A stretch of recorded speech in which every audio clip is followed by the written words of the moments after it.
Today, Stephen's Green is one of Dublin's most familiar places, but it did not begin as a park. In the 13th century, a church called St. Stephen's stood here with a leper hospital attached to it. The land around it was marshy common ground used by Dublin citizens for grazing livestock. And then in 1663, everything began to change. The city assembly marked out 27 acres for the green, while the surrounding land was divided into 90 building lots. The rents helped pay for walls and paving around the green. What had once been common ground was becoming planned urban space. By the 18th century, St. Stephen's Green had become one of Dublin's fashionable places.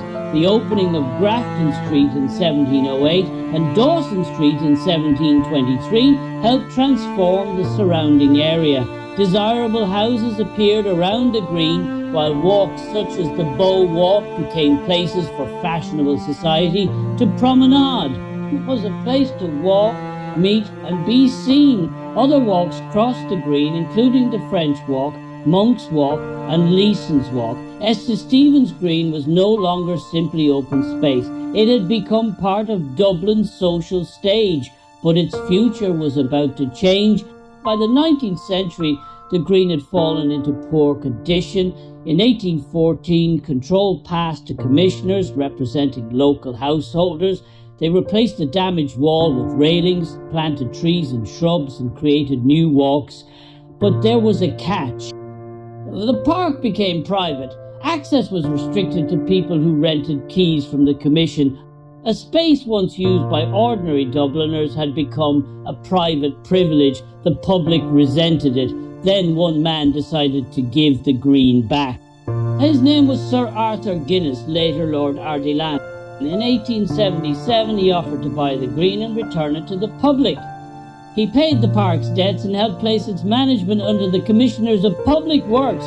But reopening the gates wasn't enough. Guinness wanted to transform the green itself. A 3-acre lake was created, complete with a waterfall, Polham rockwork, a bridge, formal flower beds and fountains were added. The redevelopment cost an estimated £20,000. After 3 years of construction, the gates reopened. On the 27th of July 1880, Stephen's Green belonged to the public once again. But Stephen's Green was not finished making history. On Easter Monday, 1916, the Irish Citizen Army occupied the park. Michael Mallin and Constance Markievicz commanded the rebels. Trenches were dug around the green, while the glasshouse became a first aid station. The peaceful Victorian landscape had suddenly become part of an armed uprising. At the northwest entrance, Fusiliers Arch still bears visible traces of the fighting. Today it is easy to see only trees, flowers, water and people walking, but beneath that peaceful landscape is a much longer story. A marshy common, a fashionable promenade, a private park, a public gift, and a battlefield. St. Stephen's Green was never simply built. It was transformed by the people and events of Dublin.